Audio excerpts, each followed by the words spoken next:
We know basically that you and others on the Fed see about 2% growth for 2020 and about 2% inflation. So the forecast doesn't change all that much, but I'm wondering, how fragile do you think the economic expansion is right now? Would something that happens with Iran or China or something really knock us off track because we're so late into it? Well, if anything, my estimates for 2020 have firmed a bit. And setting aside some unpredictable event, I still think global growth is going to be sluggish but stabilize. Manufacturing is going to be sluggish but stabilize. And business fixed investment is going to be dragged down by energy spending, for example, and it'll be sluggish, but it's going to stabilize. And then you combine those three things with a strong consumer, I think we're going to have a solid year next year, and my confidence in that might actually be improving a little bit. So consumers, you feel, are fairly strongly confident at this point, and the scare of last summer is in the rearview mirror? Or put it a different way, there may be months where the consumer pulls back, saves more, doesn't spend, but the capacity of the consumer to spend is solid. Household balance sheets are in much better shape than they've been in 10 years. Not perfect, but better shape. And we know the job market is very tight. So the consumer's got the ability to spend, and so over time, I think they will. The president is signing the phase 1 trade agreement with China today. Yeah. What are CEOs in your district telling you about the impact that will have? So it's positive. It creates some stability.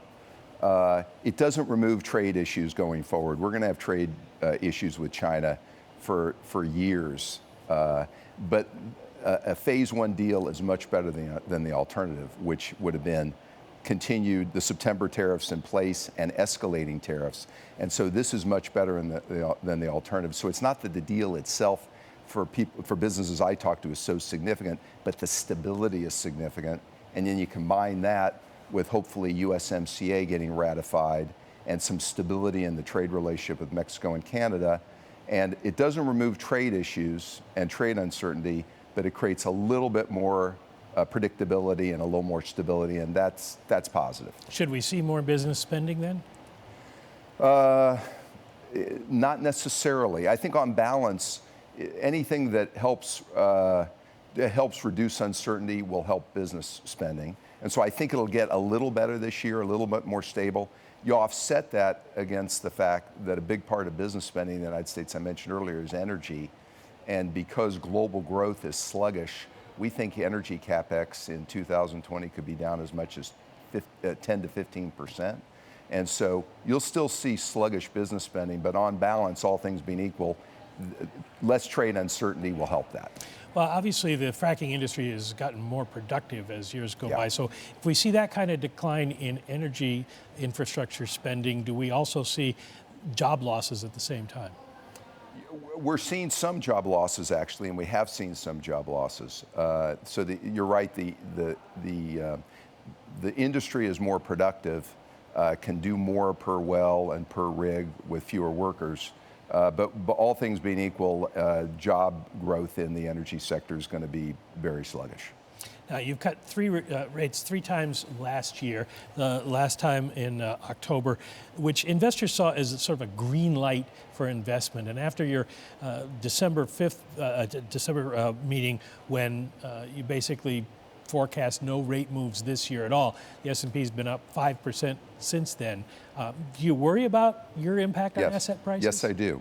I do. And I think there's 3 aspects. There's one, rates are lower.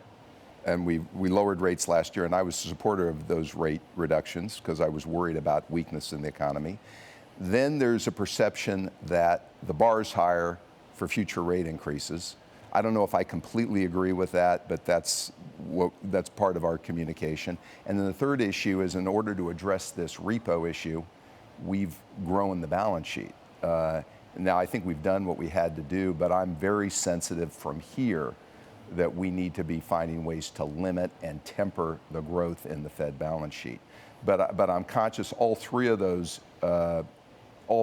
actions are contributing to elevated risk asset valuations, and I think we ought to be sensitive to that at the FOMC, and I certainly am. Well, you say it's not QE. A lot of our guests on this program from the market say it is QE. Yeah. So is it not QE if they believe it is?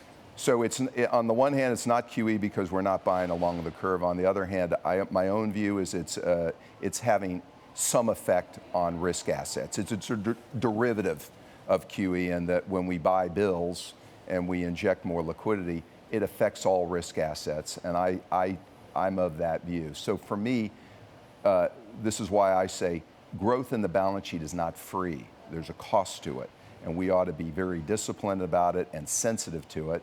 I think we've done what we've needed to do up to now, but I think it's very important that we come up with a plan and communicate a plan for winding this down and tempering balance sheet growth, and I'm very hopeful that we will do that.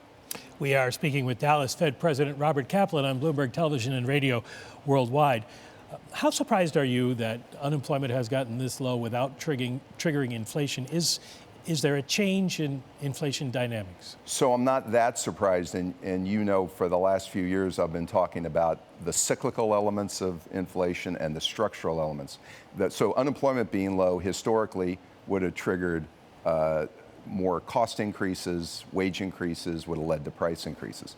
That's not happening now because the structural issues, which are technology and technology-enabled disruption, and the power of distributed computing power has really changed the ability of businesses to raise prices. And I think that's intensifying, and I expect it to intensify. So I actually think a good part of this muted inflation picture, which I expect to continue, is structural and is not going away. And I don't know that it's that susceptible to monetary policy, by the way. And so I take a little bit different view about how we ought to think about this. I would like us to take actions that help get to our 2% target, but not at the expense of financial stability and creating undue excesses and imbalances. Well, that brings me to the policy framework review. You're a year into it. Where do you think it ends up? What are we going to see? For me, the most important things, I think it's important that we highlight explicitly in the framework review that we'll consider explicitly financial stability, not just full employment and price stability, but also financial stability. I think you may see some changes to the way we articulate the inflation target. Either a range is something I'd be open to debating, or a longer averaging period. But those are analytics, and they're not a substitute for our judgment. And so I wouldn't want to see us be making analytical changes that commit us to future actions. So I think the most important thing from the framework review is a reiteration for me that we take a balanced approach to monetary policy that's forward-looking. Kind of raises the question, I guess, the other big question for the markets is, with rates so low, what do you do when we enter the next recession? There's a big debate out at the American Economic Association about whether you have the tools. We have less firepower than we've had historically. But it goes without saying, with the Fed funds rate at 1.5 and 1 3/4. We certainly have the balance sheet tools, but for me, I've been emphasizing this situation, and what we see going around with central banks around the world suggests that we need broader economic policy in the United States and globally. We need fiscal policy, we need structural reforms, policies to grow the workforce, improve productivity, invest in infrastructure, and it can't all be the central bank. And so, yes, we have less firepower here.